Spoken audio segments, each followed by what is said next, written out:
O Evangelho como me foi revelado por Maria Valtorta, capítulo 507.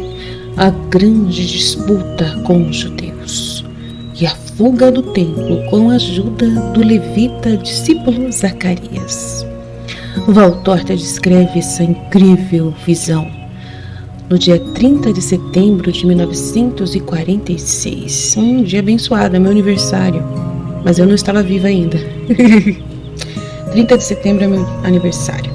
Mas é em 1946, Jesus torna a entrar no templo com os apóstolos e discípulos. Alguns apóstolos, e não somente eles, o fazem observar que é uma imprudência isso, mas ele responde: por acaso já estarei eu condenado? Não. Por enquanto ainda não estou. Subo, pois, ao altar de Deus como todo israelita que teme ao Senhor. Mas tu vais com a intenção de falar. E não é este o lugar onde, como de costume, se reúnem os rabis para falar? Ficar fora daqui para falar e ensinar é uma exceção, que pode ser interpretada como um descanso tomado por um rabi, ou então uma necessidade pessoal dele. Mas o lugar em que cada um gosta de dar aula aos discípulos é este. Não estás vendo ao redor dos rabis pessoas de todas as nacionalidades que se aproximam para ouvirem pelo menos uma vez os famosos rabis? Se não tiverem alguma outra coisa para contar, poderão dizer ao voltarem para suas terras: ouvimos um mestre, um filósofo falar, conforme o modo de Israel. É um mestre para aqueles que já são ou estão inclinados a ser hebreus, e é um filósofo para os verdadeiros e propriamente ditos gentios. E os rabis não se aborrecem ao se fazerem ouvidos por esses últimos, porque esperam fazer deles prosélitos, convertidos.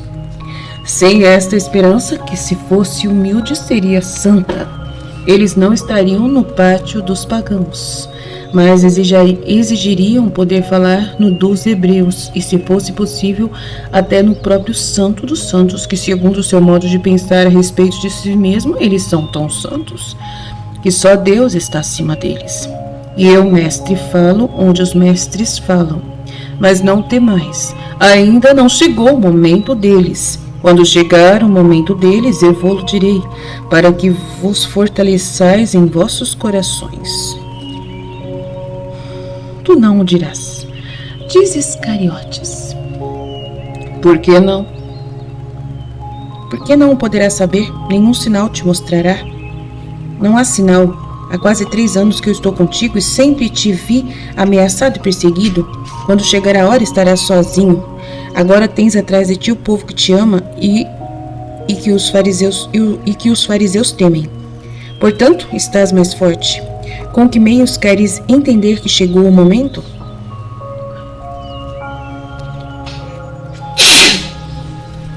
Os meios são as coisas que eu vejo nos corações dos homens. Judas fica um pouco estupefato e depois diz: e não dirás também porque tu te poupas por não confiares em nossa coragem? Para nos afligires, cala-te. Para não nos afligires, cala-te, diz Tiago de Zebedeu. Também isso, mas com certeza tu não dirás nada a nós. Eu vô-lo direi, e enquanto eu não vô-lo disser, sejam quais forem a violência e o ódio que virdes contra mim, não vos espanteis com isso, são coisas sem consequências. Ide para a frente. Eu fico aqui para esperar Manaém e Margisião. Contrariados os 12, e os que estão com eles vão para a frente. Jesus volta para a porta a fim de esperar os 2 e desce até a estrada, tomando parte do rumo da fortaleza Antônia. Alguns soldados legionários postados ao lado da fortaleza estão mostrando e falando uns com os outros. Parece ser o começo de uma discussão, pois um deles diz em voz alta: eu lhe irei perguntar, e se afasta indo até Jesus. Salve, mestre! Vais falar hoje? E lá dentro? A luz te ilumine. Sim, eu vou falar. Então toma cuidado. Alguém que sabe nos veio avisar, e uma que te admira nos mandou vigiar. Nós estaremos perto do subterrâneo, do lado do Oriente. Sabes por onde se entra nele? Não deixo de saber, mas a entrada está fechada de um lado e do outro. Tu achas? O legionário se ri com um riso breve e à sombra do seu elmo brilham os olhos e os dentes, fazendo que ele pareça mais jovem. Depois, tomando posição, o saúda. Salve, mestre! Lembra-te de Quinto Félix. Eu me lembrarei, que a luz te ilumine. Jesus continua a caminhar e o legionário volta para o lugar em que estava antes e fica conversando com os seus camaradas. Mestre, teremos tratado muito, eram muitos os leprosos. Dizem ao mesmo tempo Manaém vestido simplesmente de marrom escuro e Margizia. Não, vós viestes logo. Agora vamos. Os outros nos estão esperando. Manaém, foste tu que avisaste os romanos? Sobre o que, senhor? Eu não falei com ninguém. E não saberia. As romanas não estão em Jerusalém. Eles estão de novo perto do portão do muro. E como se fosse por acaso, lá está também o levita Zacarias. A paz esteja contigo, mestre. Eu quero dizer-te que procurarei estar sempre onde estiveres aqui dentro. E tu não me percas de vista. Se houver algum tumulto e vires que eu vou-me embora, procura acompanhar-me sempre. Eles te odeiam aqui muito. E eu não posso fazer nada mais. Procura compreender-me. Deus te recompense e abençoe pela piedade que tens para com o seu verbo. Farei o que tu dizes. E não tenhas medo de que alguém fique sabendo do teu amor por mim. E eles se separam. Talvez tenha sido ele que foi dizer aos romanos, tendo estado lá dentro, terá ficado sabendo, sussurra Manaém. Vão rezar, passando pelo meio das pessoas que os olham com sentimentos bem diferentes e que se reúnem atrás de Jesus, quando, havendo terminado a oração, ele volta do pátio dos hebreus. Já estando fora do segundo muro, Jesus ia querendo parar, mas vê-se rodeado por um grupo de escribas, de fariseus e sacerdotes. Um dos magistrados do templo fala por todos. Estás aqui também para ensinar? Não sabes que não te querem aqui? E não sabes qual perigo que te ameaça? Vai-te daqui, e já é muito o que fazemos deixando-te entrar para rezar. Não te permitimos mais ficar ensinando as tuas doutrinas. Sim, vai-te daqui, vai-te, blasfemador. Sim, eu me vou, como vós quereis. Eu não vou somente para fora destes muros, mas vou, e já estou indo, mais para longe, para um lugar onde não me podereis alcançar. E chegarão as horas em que vós também me procurareis, e não somente para me perseguides, mas também por um supersticioso terror de serdes castigados por me terdes expulsado. Com uma ânsia supersticiosa de serdes perdoados de vossos pecados, para obterdes misericórdia. Mas eu vos digo, esta agora é a hora da misericórdia. Esta é a hora de vos tornardes amigos do Altíssimo. Depois de passada esta hora, toda reparação será inútil. Não me tereis mais e morrereis no vosso pecado. Percorrereis até a terra inteira. Conseguireis chegar até os astros e planetas, mas não me achareis mais.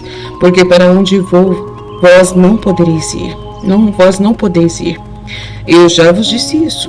Deus vem e passa. Quem é sábio o acolhe com seus dons em sua passagem. Quem é astuto deixa ir-se e não se o encontra nunca mais.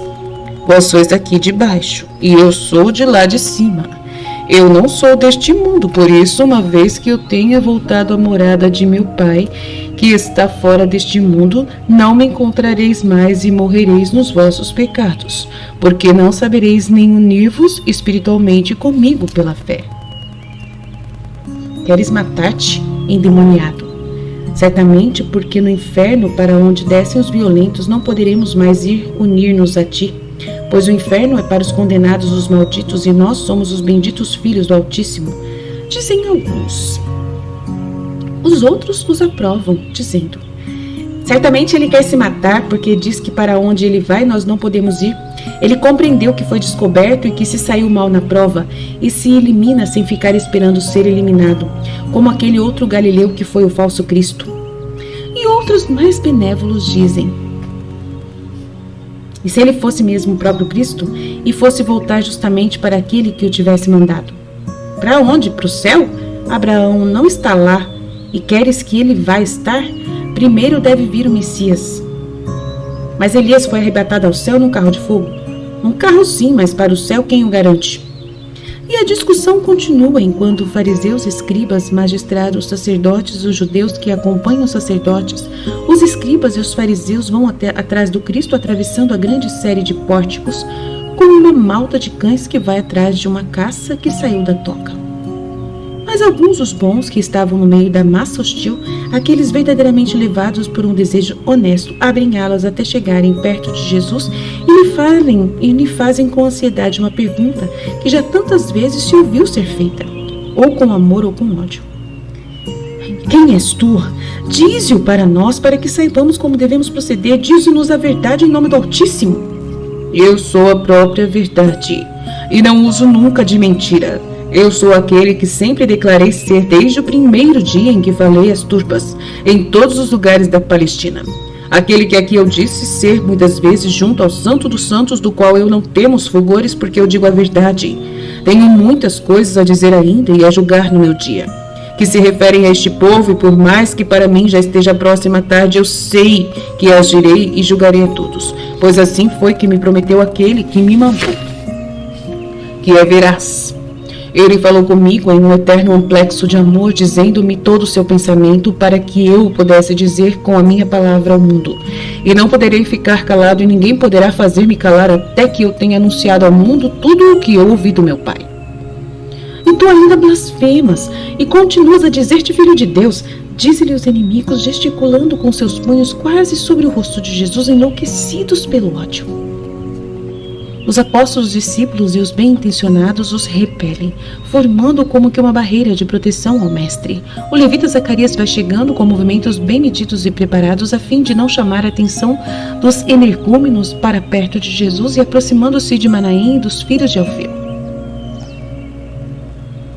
Já estão no fim do pórtico dos pagãos, porque vão indo lentamente por entre dois grupos contrários, e Jesus para em seu lugar de costume, perto da última coluna do lado oriental.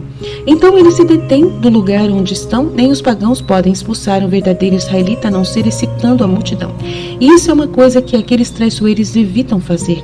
De lá Jesus recomeça a falar, respondendo aos seus ofensores e a todos os que estão com eles. Quando tiverdes elevado o Filho do Homem, gritam os fariseus e os escribas, e quem achas que vai te levar, infeliz do país, que tem como rei um charlatão doido e um blasfemador odiado por Deus? Nenhum de nós te elevará, fica certo disso. E um resto de luz ainda te fez compreender isso em tempo, quando tu foste tentado. Sabes que nunca te podemos fazer nosso rei. Eu sei. Não me elevareis sobre um trono, mas me elevareis. E ficareis pensando rebaixar-me quando me elevardes. Mas justamente quando estiverdes pensando ter me rebaixado é que estarei sendo elevado. Não somente sobre a Palestina, não somente sobre todo Israel espalhado pelo mundo, mas até sobre as nações pagãs, até sobre os lugares que os doutos do mundo ainda não conhecem. E eu serei não pela vida de um homem, mas por toda a vida que há na terra. E cada vez mais a sombra do pavilhão do meu trono se estenderá sobre a terra, até cobri-la toda. E só então é que eu voltarei e me vereis. Oh, sim, vós me vereis. Mas ouvi, só que palavras de doido. Nós o elevaremos abaixando. É maluco, maluco. E a sombra do seu trono sobre toda a terra, maior do que Ciro, do que Alexandre, maior do que César. Onde colocarás César? Achas que ele vai... Onde colocarás o César? Acha que ele vai tomar até o Império de Roma? E ficará no trono por todo o tempo do mundo? Eles parecem estar dando bofetadas, ou pior, chicotadas com suas ironias, mais do que com um azorrague. Mas Jesus os deixa falar, levanta a voz para ser ouvido no meio daquele clamor dos que zombam e dos que o defendem. e que enchem o lugar com um grande barulho, como de um mar revolto. Depois que tiverdes suspendido o Filho do Homem, então compreendereis quem eu sou, e que por mim nada faço, mas falo o que meu Pai me ensinou e faço o que Ele quer. E aquele que me mandou não me deixa sozinho, mas está comigo. Assim como a sombra acompanha o corpo, do mesmo modo atrás de mim, vigilante e presente, ainda que invisível, está meu Pai. Ele está atrás de mim, me conforta e me ajuda e não se afasta nunca, porque eu faço sempre o que lhe agrada. Mas Deus se afasta quando seus filhos não obedecem às suas leis e às suas inspirações. Nesse caso, ele se vai e nos deixa sozinhos. Por isso, muitos de Israel pecam, porque o homem abandonado a si mesmo dificilmente se conserva justo, e facilmente cai por entre os espirais da serpente. E em verdade eu vos digo que por causa do vosso pecado de resistência à luz e à misericórdia de Deus, Deus se afasta de vós e deixará vazio de si este lugar e os vossos corações, e aquilo que Jeremias chorou em suas profecias e suas lamentações há de cumprir-se exatamente. Meditai naquelas palavras proféticas e tremei. E reentrai em vós mesmos com um bom espírito. Ouvi não as ameaças, mas a bondade do Pai que adverte seus filhos, enquanto lhes há dado tempo para reparar e se salvarem. Ouvi Deus em suas palavras e nos fatos, e se não quereis crer em minhas palavras, pois o velho Israel vos sufoca, crede pelo menos no velho Israel. Nele os profetas gritam, falam dos perigos e desventuras da cidade santa e de toda a nossa pátria. Se não se converter ao Senhor seu Deus e não seguir o seu Salvador, sobre este povo a mão de Deus já pesou nos séculos passados, mas nada serão o passado e o presente em comparação com o tremendo futuro que o espera, por não ter querido receber bem os mandamentos de Deus, nem no rigor, nem na duração se pode comparar ao que está esperando Israel, que rejeita o Cristo. Eu vou-lo digo, ao espraiar minha vista através dos séculos, como uma árvore cortada e jogada sob o turbilhão das águas de um rio, assim será a raça hebraica, ferida pelo anátema divino. Com muita vontade ela procurará agarrar-se às margens, num ponto ou noutro, e vigorosa como é, lançará rebentos e raízes. Mas quando pensar que encontrou uma morada, será atacada pela violência da enchente, que arrancará de novo, esmagará suas raízes e rebentos, e ela irá mais para frente para sofrer, para de novo lançar raízes, e ser de novo arrancada e dispersa, e nada lhes poderá dar paz, porque a enchente que os persegue será a ira de Deus e o desprezo dos povos. Somente jogando-se em um mar de sangue vivo e santificante é que poderia encontrar paz, mas esta fugirá daquele sangue, porque ainda que tenha ouvido palavras de convite, parecer-lhe-á ter ouvido a voz do sangue de Abel, como Caim do Abel celeste. Um outro vasto murmúrio se espalha pelo amplo recinto, como o rumor das ondas, mas faltam neste murmúrio as vozes ásperas dos fariseus, dos escribas e dos judeus escravizados a eles. Jesus se aproveita desse murmúrio para tentar ir embora dali. Mas alguns que estavam longe aproximam-se dele e lhe dizem: Mestre, escuta-nos. Nós não somos todos como aqueles, e mostram os inimigos, mas ao contrário, fazemos esforço para seguir-te, mesmo vendo que a tua voz está sozinha contra 100.000 vozes que dizem o contrário do que tu dizes. E são as coisas que eles dizem que nós ouvimos de nossos pais desde nossa infância. Tuas palavras, porém, nos levam a crer, mas como faremos para crer completamente e termos a vida? Nós estamos como que amarrados pelo pensamento do passado. Se vós vos apoiasseis em minha palavra apenas, como se renascesseis agora, creríeis completamente e vos faríeis meus discípulos.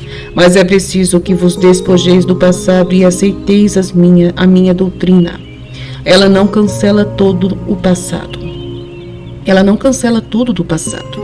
Pelo contrário, ela mantém e revigora o que é santo e sobrenatural do passado e tira o que é supérfluo e humano, pondo a perfeição da minha doutrina no lugar que agora está ocupado pelas doutrinas humanas sempre imperfeitas.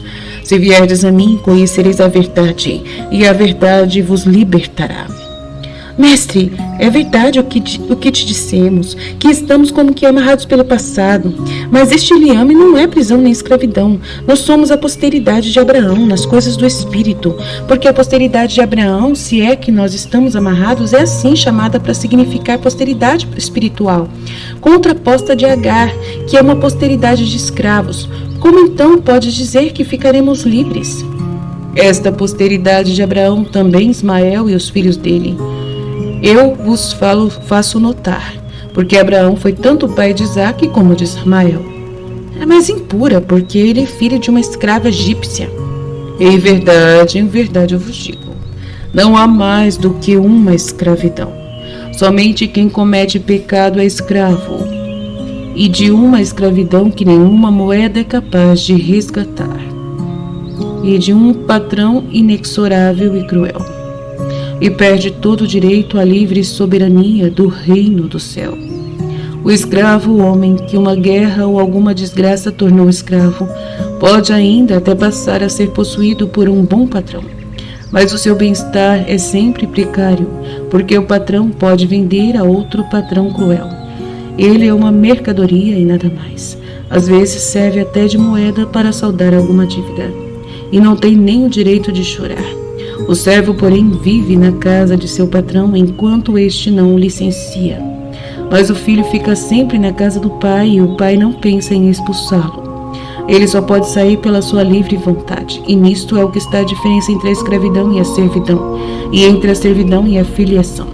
A escravidão põe o homem em grilhões, a servidão o põe a serviço de um patrão. A filiação o coloca para sempre em paridade de vida na casa de seu pai. A escravidão aniquila o homem, a servidão o torna sujeito. A filiação torna livre e feliz. Então, Jesus está falando que a escravidão é o pecado, a servidão é essa presa à lei, né, a presa à lei, né, às tradições, e a filiação, que é ser filho de Deus, é ser filho de Deus, né, filho verdadeiramente de Deus, livre e feliz. O pecado torna o homem escravo do patrão mais cruel e sem moderação, que é Satanás. A servidão, que em nosso caso é a antiga lei, torna o homem temente a Deus como a um ser intransigente. A filiação, isto é, o ir para Deus unido ao seu primogênito Jesus, que sou eu, torna o homem livre e feliz, conhecendo a caridade do Pai e tendo confiança nela. Aceitar a minha doutrina é ir para Deus em companhia de mim, que sou seu filho primogênito. Entre os muitos filhos amados, eu quebrarei os vossos grilhões, contanto que venham a mim, para que eu os quebre, e ficareis verdadeiramente livres e co-herdeiros comigo do reino de Deus. Eu sei que sois a posteridade de Abraão, mas os que entre vós procuram matar-me não estão honrando a Abraão, mas a Satanás, e os servem como uns escravos fiéis. Por quê? Porque rejeitam a minha palavra, e esta não pode penetrar em muitos de vós. Deus não faz ao homem violência para que me aceite, mas ele me manda para que eu vos mostre a sua vontade, e eu vos digo o que vi e ouvi junto de meu Pai. E faço o que ele quer. Contudo, aquele entre vós que me persegue faz o que aprendeu do pai deles, e é o que ele lhes sugere.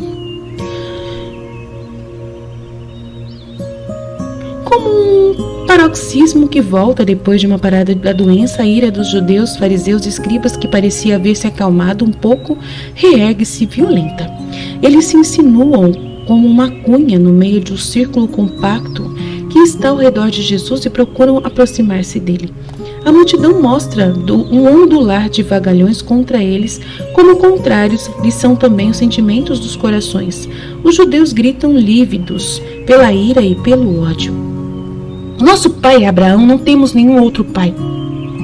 O pai dos homens é Deus, o próprio Abraão é filho do Pai universal, mas muitos repudiam o pai verdadeiro por um pai que não é pai, mas que eles escolhem como tal, porque parece mais poderoso e pronto para contentá-los em seus desejos imoderados, Satanás.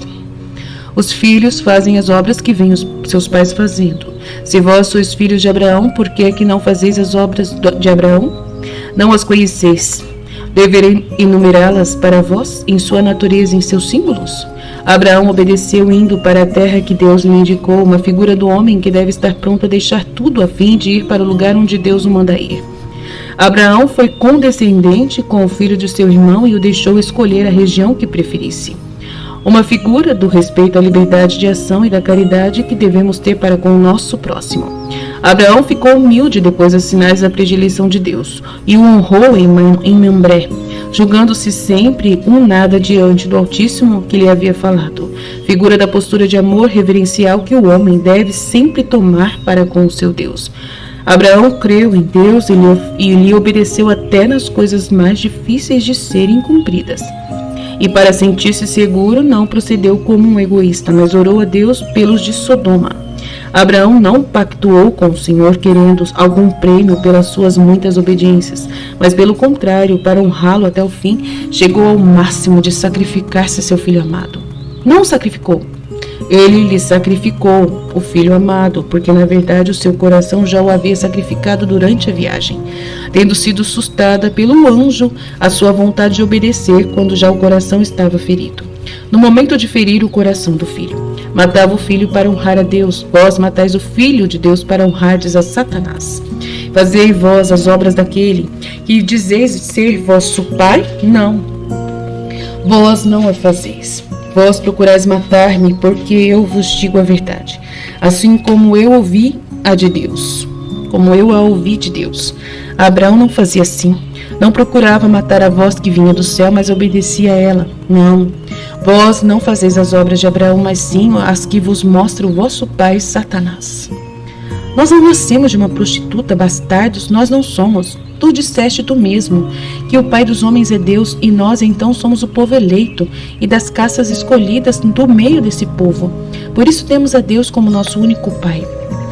Se reconhecesses a Deus por Pai, em espírito e verdade me amaríeis, porque eu procedo de Deus, venho de Deus Pai. Eu não venho de mim mesmo, não, mas foi Ele que me mandou. Portanto, se verdadeiramente conhecesses o vosso Pai, como dizem, reconheceríeis a mim também, como seu filho, vosso irmão Salvador. Podem os irmãos deixar de conhecer-se? Podem os filhos de um só não reconhecer a linguagem que se fala na casa do único Pai? Porque então que não compreendeis que eu venho de Deus e vós não? Porque não compreendeis a minha linguagem e não tolerais as minhas palavras? Porque eu venho de Deus e vós não. Vós deixastes a morada paterna e esqueceste como era o rosto e a linguagem daquele que nela mora. Vós saíste por vossa vontade para outras regiões, para outras moradas, onde reina um outro Deus que não existe, e onde se fala uma outra língua. E quem ali reina exige que para entrar lá, cada um se faça filho dele e lhe obedeça. E vós fizeste assim e o fazeis. Vós abjurais, renegais a Deus Pai, para escolherdes um outro Pai, Satanás. Vós tendes por pai o demônio e quereis cumprir o que ele vos sugere, e os desejos do demônio são de pecado e violência, e isso vós aceitais. Desde o princípio ele foi homicida e não perseverou na verdade, porque ele, rebelando-se contra a verdade, não pôde ter em si o amor à verdade. Quando ele fala, fala como ele é, ou seja, fala como um mentiroso, um ser tenebroso, porque na verdade ele é mentiroso, gerou e pariu a mentira, depois de ter sido fecundado pela soberba e nutrido com a rebeldia.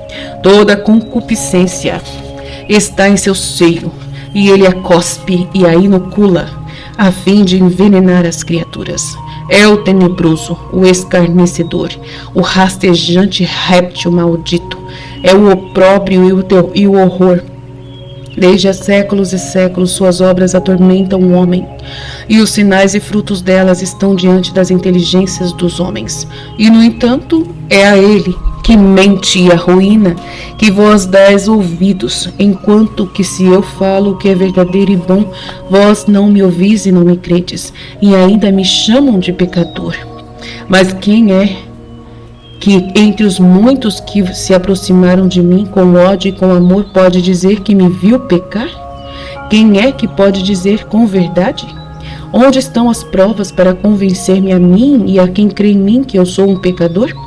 Contra qual dos mandamentos foi que eu faltei? Quem diante do altar de Deus pode jurar que me viu violar a lei e os costumes, os preceitos, as tradições, as orações?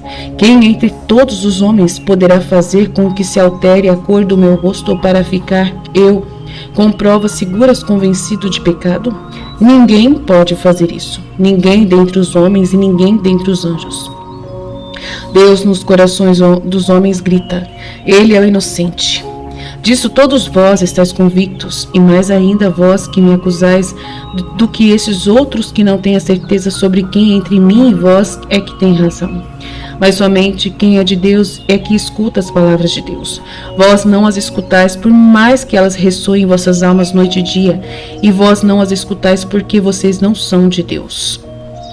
Nós que vivemos dentro da lei, na mais estrita observância dos preceitos para honrar ao Senhor, não somos de Deus. E tu ousas dizer isso? E parecem estar asfixiadas pelo horror como se estivessem com um cabresto. E não podemos dizer e devemos dizer que você que é um endemoniado e um samaritano? Eu não sou uma coisa nem outra, mas honro ao meu Pai, ainda que vós o negueis para me injuriar. Mas essa vossa ofensa não me causa mágoa. Eu não procuro a minha glória. A quem cuide dela é Juque. Isto eu digo a vós, que me quereis aviltar, nem me rebaixar. Mas é a quem tem boa vontade eu digo, que quem acolher a minha palavra, ou que já acolheu, e a souber guardar, não verá morte para sempre. Agora estamos vendo bem, que pelos teus lábios fala o demônio que te possui. Tu mesmo disseste, ele fala como um mentiroso. Isto é que tu disseste é uma mentira e, portanto, uma palavra demoníaca. Abraão morreu e os profetas morreram, e tu dizes que quem guardar a tua palavra nunca verá morte para sempre, então tu não morrerás? Eu só morrerei como homem, para ressurgir no tempo da graça, mas como verbo não morrerei. A palavra é vida e não morre, e quem acolhe a palavra tem em si a vida, e não morre para sempre, mas ressurge em Deus, porque eu o ressuscitarei. Blasfemador, louco, demônio, és mais do que o nosso pai Abraão, que morreu, e do que os profetas. Quem é que pretende ser? O princípio. Eu que vos estou falando. Acontece um pandemônio, e enquanto isso acontece, o levita Zacarias empurra delicadamente Jesus para um canto do pórtico, ajudado pelos filhos de Alfeu e por outros que o protegem, talvez até sem saberem o que estão fazendo. Quando Jesus já está bem encostado na parede, com a proteção dos mais fiéis colocados diante dele, quando já se acalma um pouco o tumulto que se alastrou até o pátio, ele diz com uma voz muito firme e bela, sempre calma, até nos momentos de maior perturbação: Se eu me glorifico a mim mesmo, não tem valor a minha glória. Cada um pode dizer de si mesmo o que quiser, mas quem me glorifica é meu Pai. Que vós dizeis que é o vosso Deus, ainda que ele seja tão pouco vosso que vós nem o conheçais. E nunca o conhecestes, nem o quereis conhecer por meio de mim, que dele vos falo, porque o conheço. E se eu dissesse que não conheço para acalmar o vosso ódio contra mim, eu seria um mentiroso como vós o sois. Vós que dizeis que o conheceis. Eu sei que não devo mentir por motivo algum. O Filho do Homem não deve mentir, nem se o dizer a verdade por causa de sua morte. Porque se o Filho do Homem mentisse, não seria mais verdadeiramente filho da verdade, e a verdade o repeliria de si. Eu conheço Deus como Deus e como homem, e como Deus e como homem eu conservo as suas palavras e as observo. Israel reflete, aqui é que se cumpre a promessa. Ela se cumpriu em mim. Reconhecei-me pelo que eu sou. Abraão, vosso pai, suspirou por ver o meu dia. E ele o viu profeticamente por uma graça de Deus e saltou de alegria por isso. E vós que na realidade o estáis vivendo, não. Cala a boca, ainda não tem 50 anos e queres dizer que Abraão te viu e que tu o viste? E a risada zombenteira dele se ouve ao longe, como uma onda de veneno ou de ácido corrosivo. Em verdade, eu vos digo, desde antes que Abraão nascesse eu existo. Eu existo! Só Deus pode dizer que existe porque é eterno. E não tu, blasfemador, eu existo. Anátema, és tu por acaso Deus para dizeres isso? Grita-lhe um que deve ser uma pessoa importante, porque tendo chegado faz pouco tempo, já está perto de Jesus e por que todos se afastam, como que aterrorizados por sua chegada? Tu disseste, responde Jesus com voz trovejante. Tudo serve de arma nas mãos de quem odeia. Enquanto o último que interrogou o mestre se entrega a toda uma mímica de um horror escandalizado e arranca da cabeça o capuz, desgrenha os cabelos e a barba, solta os broches e seguram a veste ao redor do pescoço, como se estivesse afligido de horror. Punhados de terra e pedras usadas pelos vendedores de pombos e outros animais para conservar estendidas as cordas dos recintos e dos cambistas para uma prudente guarda de seus cofres, dos quais eles cuidam mais do que suas vidas, são atirados contra o mestre e naturalmente caem sobre a multidão, pois Jesus está muito afastado por baixo da série de pórticos e não pode ser atingido, enquanto a multidão pragueja e se lamenta. Zacarias, o levita, dá um forte empurrão em Jesus, o único meio de fazê-lo chegar por uma portinha baixa escondida na parte do pórtico já preparada para ser aberta, e o empurra junto com os 2 filhos de Alfeu, com João e Manaém e Tomé. Os outros ficam do lado de fora no meio do tumulto e o rumor chega. Já muito fraco ao caminho subterrâneo por entre os fortes muralhas de pedra, obra que eu não sei como se chama em arquitetura.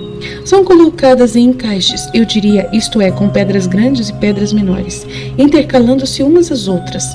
Não sei se me explico bem. São umas pedras largas, pesadas, lavradas rudemente, pouco visíveis na penumbra que é produzida por umas seteiras colocadas lá do alto, em distâncias regulares para arejar e não deixar que fique completamente escuro o lugar, que é uma galeria apertada, que eu não sei para que é que servem, mas que dá a impressão de estar dando a volta ao longo de toda a série de pórticos. Talvez tenha sido feita para abrigo a fim de tornar mais largas e mais resistentes as muralhas dos pórticos que formam outras tantas cintas ao redor do verdadeiro e propriamente templo, que é o Santo dos Santos. Mas eu não sei. Vou dizendo o que estou vendo, um cheiro de umidade, daquela umidade que não se sabe dizer se é fria ou não, como de certos porões. E que vamos fazer aqui? Pergunta Tomé. Cala-te, Zacarias me disse que virá e que fiquemos em silêncio e quietos. Responde Tadeu. Mas dá para confiar nele? Espero que sim. Não tem mais, o homem é bom e encoraja-os Jesus. Do lado de fora o tumulto já se vai afastando. O tempo passa, depois o rumor surdo de uns passos e uma pequena luz trêmula que vem à frente de escuras profundezas. Ah, está aí, mestre, diz uma voz que quer fazer-se ouvir, mas que tem medo de ser ouvida. Sim, Zacarias. Louvores sejam dados a Javé. Será que eu me fiz esperar muito? Eu tive que ficar aguardando que todos corressem para as outras entradas. Vem, mestre, os teus apóstolos. Eu consegui falar a Simão que fossem todos para Betesda e lá esperassem. De lá se desce a pouca luz, mas o caminho é seguro. Vai-se descendo até as cisternas e de lá sai para o Cedron. É um caminho antigo. Nem sempre foi destinado a usos bons, mas desta vez sim. E isso santifica. Vão sempre descendo por uma sombra, somente interrompida pela chama vacilante da tocha, até que um clarão diferente se vê lá no fundo. E mais longe o clarão de um verde vai aparecendo. Uma cancela grande, que até já parece uma porta maciça e firme, é o que marca o fim da galeria. Mestre, eu te salvei, já podes ir, mas escuta-me, não venhas durante algum tempo ao templo.